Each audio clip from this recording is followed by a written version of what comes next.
Atos capítulo 18, eu vou ler do verso 24 ao verso de número 28. Diz assim: Nesse meio tempo chegou a Éfeso um judeu natural de Alexandria, chamado Apolo, homem eloquente e poderoso nas Escrituras.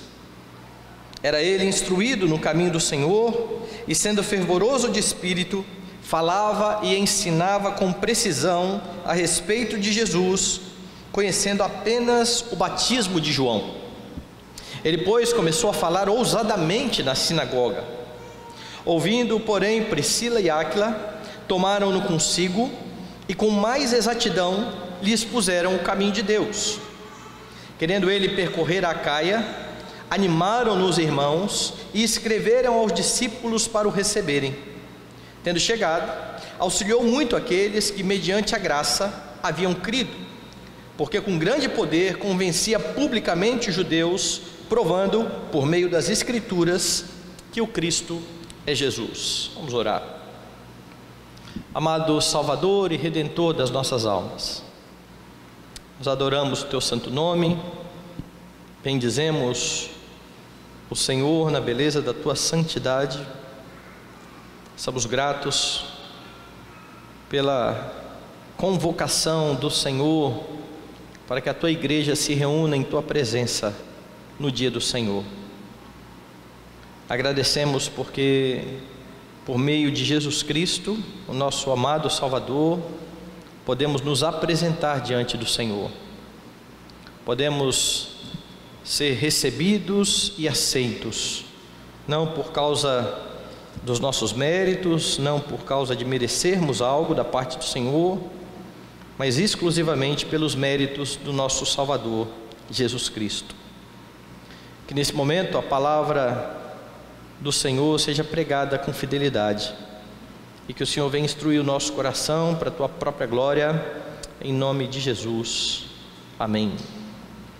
Meus irmãos, o contexto da nossa passagem é o final da segunda viagem missionária do apóstolo Paulo. Paulo já havia feito uma primeira viagem, pregando o evangelho em vários locais, inaugurando várias igrejas, plantando várias igrejas, retornando até Antioquia. Lembre-se que Antioquia é a igreja onde Paulo vai ser comissionado junto com Barnabé, e ela vai ser considerada a primeira igreja a enviar missionários, a primeira igreja missionária que você tem no Novo Testamento. E então ele termina a primeira viagem e retorna a Antioquia. Ele fica ali algum tempo e de novo ele parte numa segunda viagem. E antes dessa segunda viagem, você sabe que ele e Barnabé se desentendem por conta de João Marcos. Na primeira viagem, João Marcos havia abandonado a caravana, e agora João Marcos novamente queria se juntar ao grupo, e Paulo e Barnabé então discutem, eles discordam a respeito de levar ou não João Marcos, e assim então duas caravanas missionárias saem para lugares distintos. A partir desse momento você não tem mais notícias a respeito de Barnabé em Atos dos Apóstolos, mas a segunda viagem de Paulo, ela é registrada tintim por tintim aqui por Lucas, quando ele redige Atos dos Apóstolos. E ele então faz um outro roteiro de viagem, passando por várias igrejas, e de novo ele vai chegar em Antioquia. Veja que isso está registrado aí no versículo de número 22. Chegando a Cesareia, desembarcou subindo a Jerusalém. Paulo havia ido cumprir um voto em Jerusalém, e tendo saudado a igreja, desceu para Antioquia.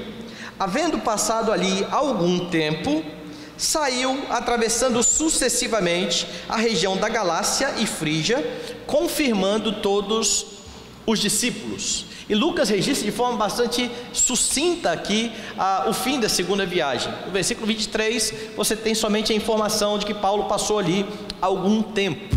Alguns estudiosos entendem que esse tempo teria sido mais ou menos de 6 meses, e aí então Paulo passa a uma nova viagem, e não é sabido se nessa terceira viagem agora ele vai levar algum companheiro. Se você olhar para o versículo 23, você vai ver que ele segue a mesma rota da viagem anterior, indo para as regiões da Galácia e da Frígia, e o objetivo aqui está bem claro: ele queria confirmar os discípulos, ou seja, ele queria novamente instruir aqueles homens que haviam crido em Jesus acerca da palavra, para que a fé destes homens fosse fortalecida. Você pode verificar isso, por exemplo, quando você abre a primeira epístola de Paulo aos Coríntios. Abra comigo aí a sua Bíblia, e Paulo vai fazer menção exatamente isso, lá no capítulo de número 16. Veja o que ele cita aqui: quanto à coleta para os santos, fazei vós também, como ordenei às igrejas da Galácia. Então, quando Paulo está instruindo a igreja de Corinto, ele faz menção exatamente a esse momento em que ele volta para confirmar os discípulos, ou seja, para instruir os discípulos a fim de uma fé prática. Como viver uma vida prática em conformidade com as Escrituras. No caso aqui, dizia respeito ao amor aos irmãos, por isso as ofertas e os donativos que estavam sendo entregues. Então ele passa por Derbe, Lista, Icônio, Antioquia da Pisídia, e de lá ele vai novamente para Éfeso. E é nesse meio tempo aí, antes de chegar em Éfeso, que Lucas registra que lá em Éfeso estão Priscila e Áquila. Lembra da outra viagem?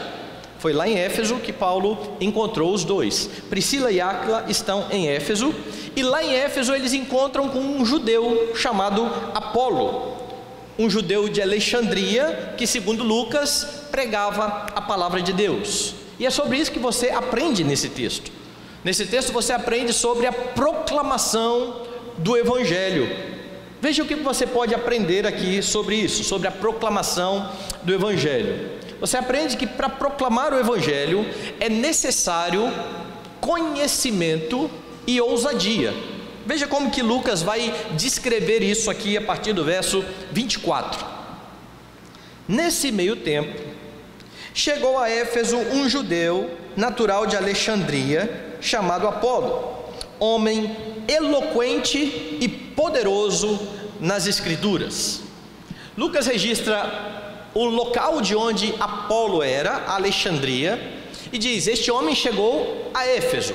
Ele quer deixar claro aqui que Apolo é bastante instruído nas Escrituras, ou na palavra de Deus. Por que ele cita Alexandria? Porque Alexandria era uma cidade bastante importante aqui, nesse tempo, dentro do Império, um importante local de estudo. Os grandes estudiosos estavam ali em Alexandria, e lá em Alexandria, o Antigo Testamento já havia sido traduzido do hebraico para o grego, para que os judeus de fala grega, ou seja, os helenistas, pudessem aprender o Antigo Testamento. E parece que Apolo era exatamente um desses, um judeu de fala grega que havia ouvido sobre o Messias, sobre o Senhor Jesus Cristo. Daí então, Lucas frisar aqui que ele era, versículo 25, instruído no caminho do Senhor. Este homem judeu de Alexandria, que conhecia as Escrituras lá traduzida para o grego, havia sido instruído no caminho do Senhor. A informação é bastante pouca aqui, mas existe a hipótese de que Apolo foi instruído por um dos egípcios que estava presente em Pentecostes. Lembra lá de Pentecostes? No dia de Pentecostes a igreja está reunida, porque Jesus disse que eles precisavam ficar ali reunidos até que do alto fossem revestidos pelo poder do Espírito. E no dia de Pentecostes o Espírito Santo é derramado, eles passam a falar em outras línguas. Que línguas eram essas? Línguas dos povos que estavam ao redor de Jerusalém e que haviam ido até Jerusalém para adorar o Senhor nesse dia de Pentecostes. Quando Pedro começa a pregar e os apóstolos também começam a falar numa língua que eles não conheciam, o povo se espanta e vai dizer: mas que negócio é esse? Esse pessoal não é todo mundo judeu? E como é que nós conseguimos ouvir eles pregando na nossa própria língua materna? E eles então citam uma lista de idiomas ali. Nós somos partos, medos, elamitas, naturais da Mesopotâmia, egípcios. Possivelmente os egípcios que ali saíram, e esse povo que está em Pentecostes ouvindo falar sobre o Senhor, ao retornarem para as suas cidades, retornaram pregando o Evangelho. E é por isso que você consegue ver vestígios de uma fé cristã, mesmo antes dos apóstolos chegarem lá com caravana missionária. Então alguns estudiosos acham que é exatamente isso. Apolo pode ter ouvido acerca do caminho do Senhor de um destes homens que ouviu a respeito do Messias lá em Pentecostes, mas é uma hipótese. Ainda que tenha sido uma outra fonte, que não tenha sido ninguém que veio lá de Pentecostes, Apolo ouviu sobre o caminho. A expressão aqui é importante. Ele era instruído no caminho do Senhor. A expressão aponta para a forma como a igreja era conhecida: os do caminho. Eu sou o caminho e a verdade e a vida, disse Jesus. Ninguém vem ao Pai senão por mim. E assim ficou conhecida a igreja nos primeiros dias: os do caminho. Apolo foi instruído no caminho do Senhor. Este homem ouviu, mas o seu conhecimento acerca do caminho, acerca de Jesus Cristo, do Messias, era limitado. É por isso que o texto vai dizer lá no versículo 25, veja, ele era instruído no caminho do Senhor, e sendo fervoroso de espírito, falava e ensinava com precisão a respeito de Jesus, conhecendo apenas o batismo de João. O que quer dizer isso? Você tem que voltar aí a sua memória lá para o começo do ministério de Cristo, certo? João Batista é a voz que clama no deserto, é aquele que vem preparar o caminho do Senhor. E João Batista aparece no começo dos evangelhos, batizando, mas não o batismo cristão. O batismo de João Batista era diferente, era bem distinto do batismo cristão. O batismo de João era o batismo de arrependimento, de purificação. Por isso que os homens iam até ele e ele pregava de forma enfática: raça de víboras, quem vos induziu a fugir da ira vindoura? Produzam frutos dignos de arrependimento. Vocês estão pensando que vocês vão fugir da ira de Deus por causa de se submeter a um rito? Era essa a palavra enfática de João Batista. E muitos se submeteram àquele ritual, inclusive o Senhor Jesus Cristo. Aqui então ele está dizendo que Apolo conhecia o caminho, falava sobre o Messias, mas ele conhecia apenas o batismo de arrependimento que está lá nos evangelhos. Ou seja, ele não tinha conhecimento do batismo por causa da fé em Jesus Cristo. Isso vai acontecer só no final do evangelho, não é isso? Jesus vai mudar o sinal do batismo. Antes era a circuncisão. A partir de Mateus 28, você vai ter Jesus dizendo agora aos discípulos: ide pelo mundo, pregai o evangelho a toda criatura, batizando-os em nome do Pai e do Filho e do Espírito Santo. É um batismo bem distinto do batismo de João Batista. E o que era necessário para ser batizado em nome do Pai, do Filho e do Espírito Santo? Entender completamente a obra de Cristo em favor dos homens, reconhecer a obra de Cristo pela fé, ser batizado pelo Espírito Santo. Apolo ainda não conhecia isso. O que ele conhecia? Ele conhecia com precisão aquilo que o Antigo Testamento falava sobre o Messias. E ainda assim, diz o texto aqui, ele fervorosamente falava sobre o Messias.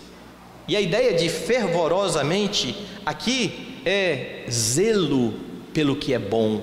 Apolo olhava para as Escrituras, entendia aquilo que estava ali no Antigo Testamento, e ele era zeloso ao falar a respeito de tudo isso.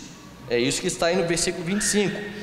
Falava e ensinava com precisão a respeito de Jesus, conhecendo apenas o batismo de João. Veja o verso 26. Ele, pois, começou a falar ousadamente na sinagoga, Ouvindo, porém, Priscila e Áquila, tomaram-no consigo e com mais exatidão lhes puseram o caminho de Deus. Lucas vai dizer que este homem está na sinagoga, local onde os judeus se reuniam. E sobre o que é a pregação? Sobre o Messias. Baseado em quê? Naquilo que ele conhecia do Antigo Testamento, conhecendo apenas o batismo de João. Ele confiadamente expunha sobre Jesus, mas aqui Lucas te dá uma informação importante sobre Apolo: sua humildade. Como é que você percebe a humildade deste homem aqui? Ele está pregando, ele é zeloso, ele é impetuoso. No auditório estão Priscila e Áquila. Os dois estão ali ouvindo a mensagem de Apolo, e eles percebem uma deficiência na mensagem, por mais zeloso que aquele homem fosse, por mais fervoroso que ele fosse. Priscila e Áquila percebem a deficiência na mensagem, apesar de toda a eloquência, e chamam Apolo de lado e levam Apolo consigo. E diz o texto que com mais exatidão lhes puseram o caminho de Deus. Veja que a expressão aqui vai quase que repetir. Lá atrás dizia que ele falava sendo instruído no caminho do Senhor, e aqui ele aprendeu com mais exatidão sobre o caminho de Deus. Arrependimento e fé na obra do Messias. Apolo aprende. Como é que você sabe disso? Como é que você sabe que aquele homem se submete ao ensino de Priscila e Áquila que ali estavam? Você percebe isso porque isso faz diferença na sua proclamação. Você percebe isso lá no final do texto. Veja lá no versículo de número 28. Porque com grande poder convencia publicamente os judeus, provando por meio das Escrituras que o Cristo é Jesus. O resultado do encontro entre Apolo, Priscila e Áquila, da instrução que eles deram a Apolo, é que este homem cresce no conhecimento, e agora com grande poder ele convence judeus por meio das Escrituras de que Jesus é o Cristo. Este homem eloquente, fervoroso, humilde, aprende, e o conhecimento da Escritura precisa necessariamente levar os homens a entender essa grande verdade: Jesus é o Cristo. Esse é o resumo. Jesus é o Cristo. Como é que nós podemos aplicar isso para nós hoje? Primeiro, você é uma testemunha de Jesus Cristo. A semelhança daqueles que receberam o Espírito Santo lá no dia de Pentecostes, você tem a mesma missão. Lembra qual é? E recebereis poder ao descer sobre vós o Espírito Santo, e sereis minhas testemunhas em Jerusalém, em Judeia, Samaria e até os confins da terra, como cantamos aqui nessa noite. Somos nós agora, a igreja do Senhor, que indo pelo mundo, vamos proclamar a salvação em Jesus Cristo. E você precisa ter a mesma ousadia para proclamar o Evangelho àqueles que estão à sua volta. Você precisa ter o mesmo fervor e zelo de Apolo para falar do Salvador àqueles que estão no seu caminho. Conhecer a Cristo é requisito primeiro para falar a respeito da salvação. Você precisa conhecer a Cristo. Você conhece? Você agora precisa anunciar. E por vezes, cristãos que já conhecem a Cristo se esquivam da sua responsabilidade de proclamar, de testemunhar, dizendo: eu não tenho conhecimento suficiente para isso. Olhe para Apolo. Com o conhecimento que ele já tinha, ele fala a respeito do seu Salvador. Com o conhecimento que ele já tinha, ele está anunciando sobre o Messias. Mas pastor, eu tenho pouquinho tempo de igreja. Mas você já entendeu quem é Cristo? Você já entendeu que Ele é o seu Salvador? Você já entendeu que para ser perdoado dos seus pecados, você precisou confessá-los diante de Deus? E entendeu que nada do que você pudesse fazer faria com que você fosse salvo, mas somente Cristo Jesus é o seu Salvador? Sim, eu já entendi. Prega o Evangelho. Esse é o resumo do Evangelho. Você está habilitado a falar a respeito do Evangelho? Apolo está pregando de forma fervorosa, ainda que não conhecesse de forma plena a doutrina sobre Cristo. E você precisa ter esse mesmo fervor, desejo ardente, zelo de falar aquele que te resgatou da morte e te trouxe para a vida. Paulo entendia tão bem isso, que ele dizia: ai de mim se eu não pregar o Evangelho.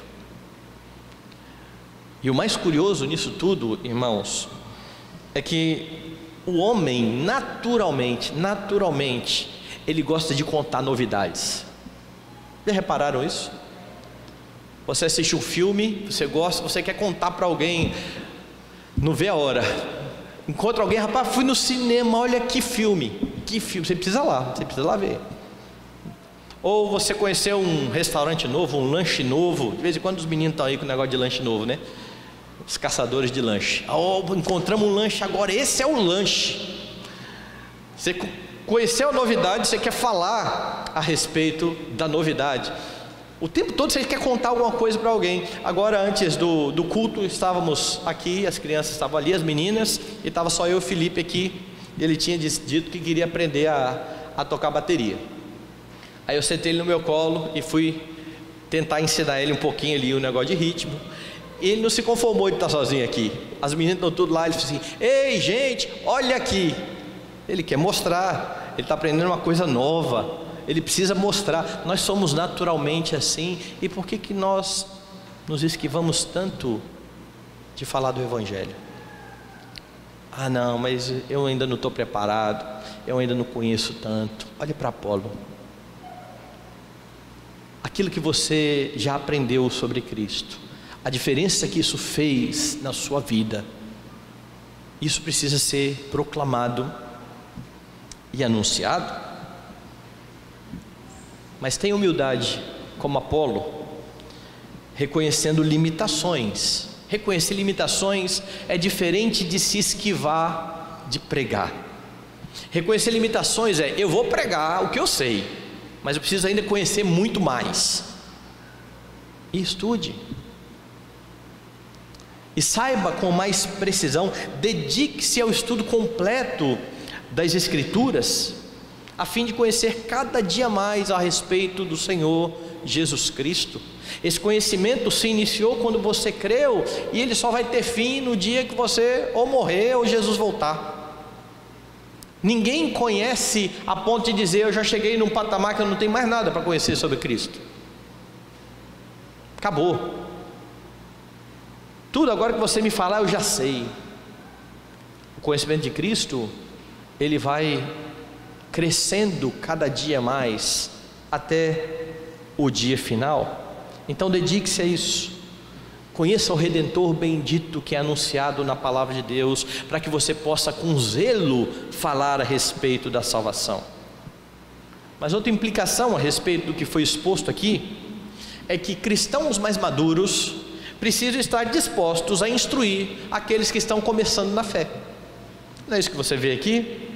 Priscila e Áquila se assentam lá, estão na sinagoga, está ali um homem, nós não sabemos a idade de Apolo, mas possivelmente um jovem na Bíblia lá, 30 e poucos anos, certo? A idade de Timóteo mais ou menos, expondo as Escrituras, e os dois com mais caminho na fé, não param e falam assim: puxa, que sermão ruim é esse, hein?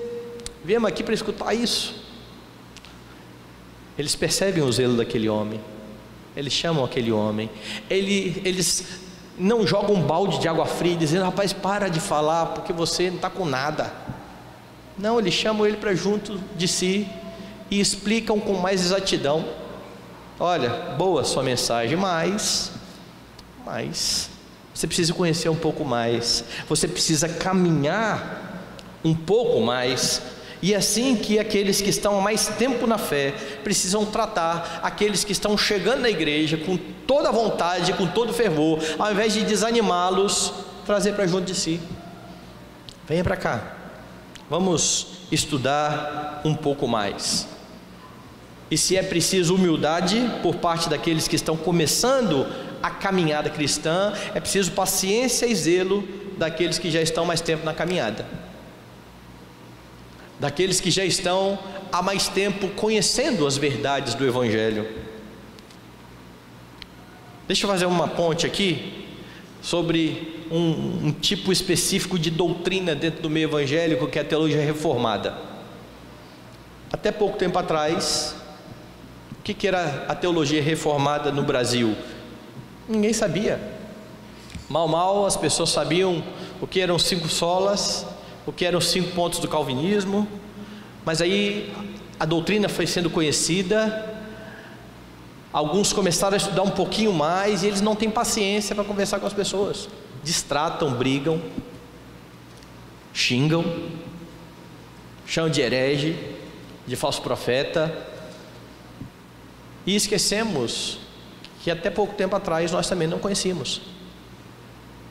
Muitos de nós vieram a conhecer isso há pouco tempo e agora se colocam como doutores já. Você tem tanta coisa para conhecer e não tem a mínima paciência para instruir aqueles que estão se achegando, espantam. É preciso paciência, e é preciso paciência para abrir as Escrituras, para chamar aqueles que estão começando na fé para junto de Cristo. Ajude os seus irmãos, ajude também aqueles que pregam, fazendo apontamentos acerca da mensagem. Lembra lá da igreja de Bereia, que ouvia Paulo, ele pregava, os bereanos recebiam a palavra com avidez, e iam conferir para ver se as coisas eram de fato assim. E você, quando se assenta para ouvir um sermão, você precisa necessariamente julgar aquilo que você está ouvindo, por meio da Escritura, não por meio do que você acha que é certo, por meio da Escritura. Você viu algum problema, chame de lado o pregador e converse sobre isso. Converse, diga: olha, isso assim, e a Bíblia não fala assim. Ajude os pregadores também a crescer. Isso é muito diferente das críticas ácidas que são feitas pelos cristãos diante de qualquer um pregador. A motivação para essa crítica, para essa abordagem, precisa ser o crescimento do pregador, daquele que anuncia a boa nova da salvação, para que ele seja cada dia mais fiel, e também a glória de Cristo. Essa é a motivação. Mais ainda, você percebe aqui que Apolo é descrito como um judeu que ensinava com precisão a respeito de Jesus, conhecendo apenas o batismo de João. Então veja o resumo. Ao ouvi-lo, Priscila e Áquila com mais exatidão lhe expõem o caminho de Deus, e o resultado disso é maravilhoso. Apolo, com grande poder, convencia publicamente os judeus, provando por meio das Escrituras que o Cristo é Jesus.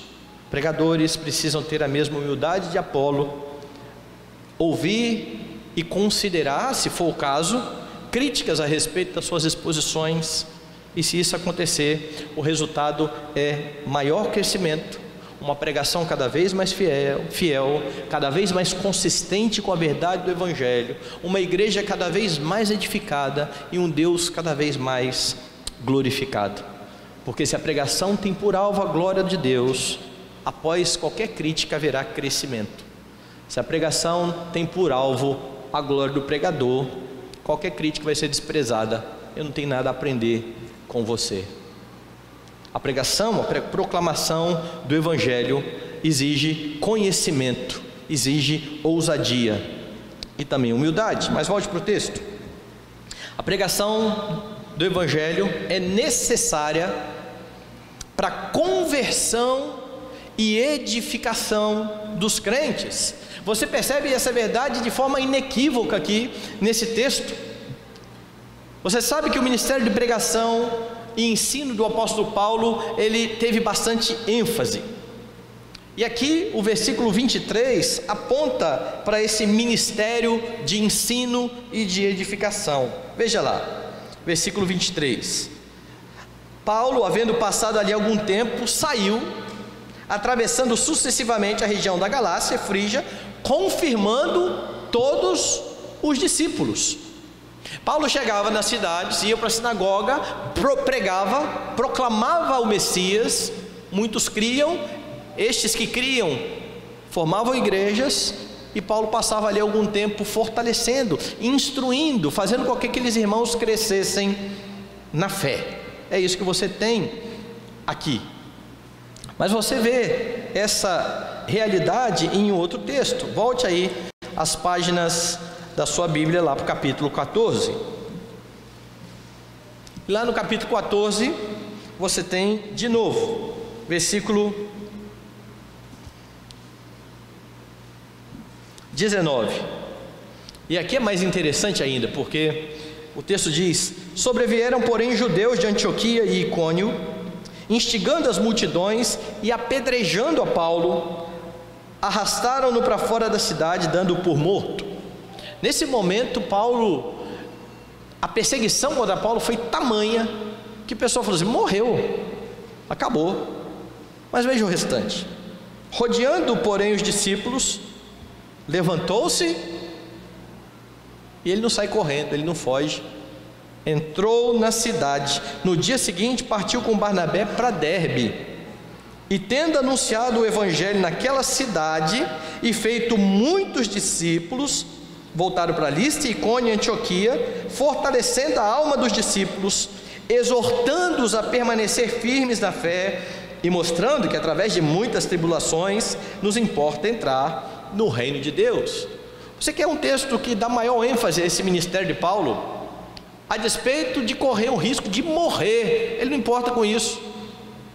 Ele quase morreu, continuou, foi pregar, fez mais um monte de discípulo e voltou pelas mesmas cidades onde ele já havia sido perseguido, porque ele tem uma preocupação: fortalecer crentes.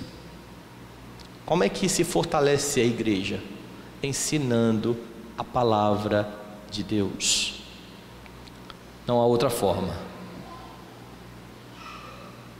É por isso que eu li aqui a posição de Heidelberg, uma das confissões, um dos credos reformados que nós temos.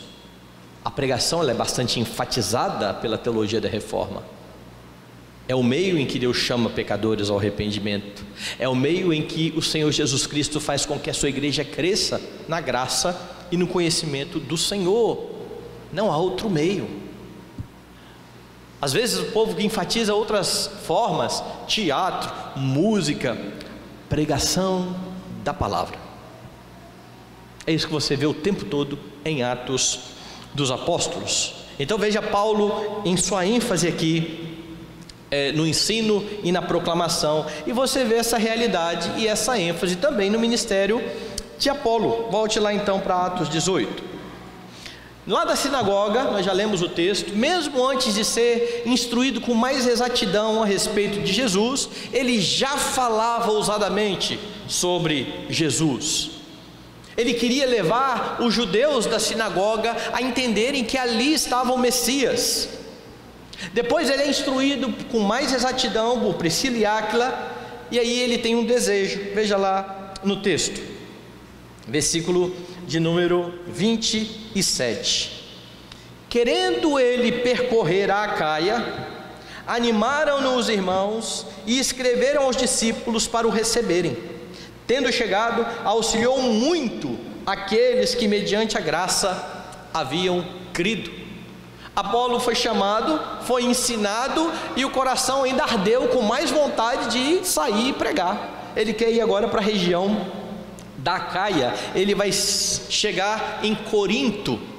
Corinto é a capital ali da Acaia. Ele vai ser recomendado por Priscila e Áquila para trabalhar em Corinto.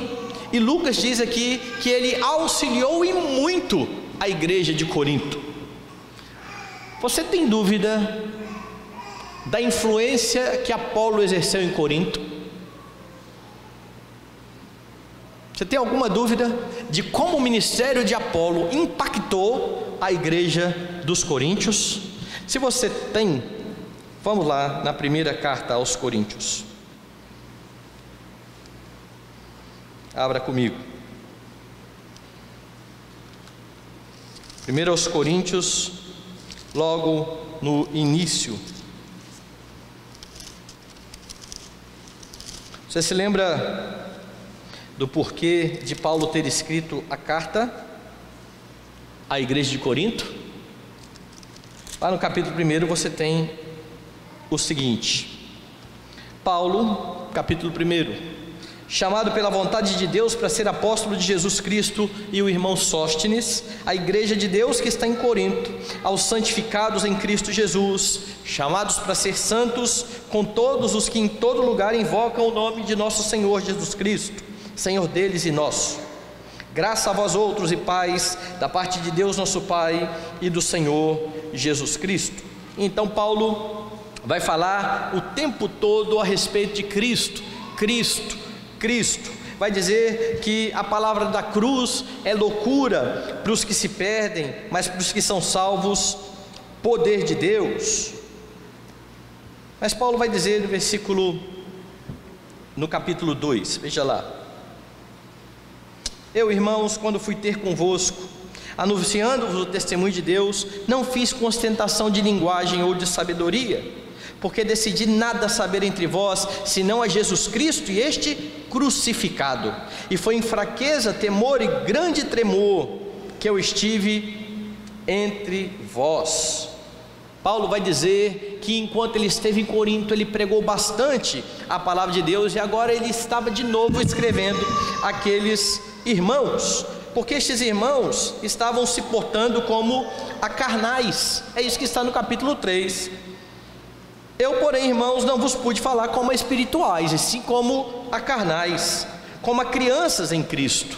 Leite vos dei de beber, não vos dei alimento sólido, porque ainda não podia suportá-lo, nem ainda agora podeis, porque ainda sois carnais. Porquanto, havendo entre vós ciúmes e contendas, não é assim que sois carnais e andais segundo o homem? Agora repare o 4. Quando, pois, alguém diz: eu sou de Paulo, e o outro: eu de Apolo, não é evidente que andais segundo os homens? Paulo plantou aquela igreja, Apolo colaborou com aquela igreja. Passado um tempo, já tinha um grupo de Apolo. Você acha que a influência de Apolo foi pouca na igreja? Um grupo inteiro dizendo: nós somos de Apolo. E então Paulo vai colocar as coisas no devido lugar. Quem é Apolo? Verso 5. E quem é Paulo? Servos por meio de quem crestes, e isto conforme o Senhor concedeu a cada um. Eu plantei, Apolo regou, mas o crescimento veio de Deus, de modo que nem o que planta é alguma coisa, nem o que rega, mas Deus que dá o crescimento. Ora, o que planta e o que rega são um, cada um receberá o seu galardão segundo o seu próprio trabalho, porque de Deus somos cooperadores, lavoura de Deus, edifício de Deus sois vós. O que você percebe aqui é que o ministério de Apolo, o ministério de ensino, ele foi bastante forte. Grupos se cercaram de Apolo, aprenderam de Apolo, e agora distorciam tudo e falaram assim: não, nós somos o grupo de Apolo. Mas o meu ponto é: Apolo tinha um ministério de ensino e de pregação e de proclamação bastante enfático. Ele já pregava com ousadia, com zelo a respeito de Cristo. Ele aprendeu mais sobre Cristo, ele continuou falando sobre Cristo.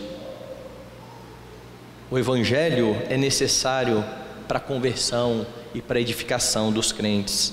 A pregação fiel é o modo que Deus vai usar para levar os eleitos à fé e confirmar na fé aqueles que já creram em Jesus Cristo. Esse é o modo como cooperamos com a obra de Deus, sendo meros instrumentos nas mãos dele, seja como pastores, presbíteros, membros da igreja, seja no trabalho oficial de proclamação e edificação dos crentes, que é o ministério que Deus deu aos presbíteros, seja no nosso ministério pessoal de proclamação. Nós precisamos crescer, conhecer, pregar, para que Deus, pela loucura da pregação, chame aqueles que são dele, e para que Deus confirme na fé os que são dele, crentes mais maduros, instruindo os menos maduros. E pela graça Deus usa a pregação para a edificação da igreja. O verso 27 não deixa dúvidas a respeito da necessidade da pregação fiel, porque Apolo, mais instruído, percorre a Acaia e auxilia muito aqueles que mediante a graça haviam crido. Veja o 28, porque com grande poder convencia publicamente os judeus, provando por meio das escrituras que o Cristo é Jesus. Muitos creram por meio do ministério de Apolo, e é por meio da pregação que continuará havendo conversões, meus irmãos. Essa pregação pode ser no culto público, como estamos tendo aqui nessa noite, cuja mensagem vai ser ouvida pela igreja para edificação, e pode ser ouvida por não crentes quando eles são convidados a estarem na igreja. E é nosso papel também fazer isso, convidar pessoas para ouvir a palavra de Deus, mas ela é particular também, é função sua falar a respeito do seu Redentor, testemunhar sobre Jesus Cristo. Cada crente tem responsabilidade de proclamar o Salvador. Ore ao Senhor e peça oportunidades para testemunhar do seu amor àqueles que estão à sua volta, e esteja bem atento a essas oportunidades. Como eu já disse, nós queremos o tempo todo contar novidades. Conte a maior das novidades: Cristo Jesus veio ao mundo para salvar pecadores. É preciso que os homens sejam notificados disso. É preciso que os homens se arrependam e creiam no Senhor Jesus Cristo. O salmo que nós lemos aqui nessa noite, o salmo que nós cantamos aqui nessa noite, o salmo de número 117, é uma lembrança a Israel da sua missão de proclamar a Deus. Louvai ao Senhor, vós todos os gentios, louvai-o todos os povos, porque muito grande é a sua fidelidade sobre nós, sobre Israel. Deus abençoa Israel, para que Israel sirva de testemunha. Nós não podemos esquecer disso. A bênção de Deus sobre nós não é um fim em si mesmo, mas é para proclamarmos as virtudes daquele que nos chamou das trevas para a sua maravilhosa luz. Então lembre que a fé virá pela pregação, e a pregação pela palavra de Cristo. Então disponha-se a proclamar, a falar do Salvador.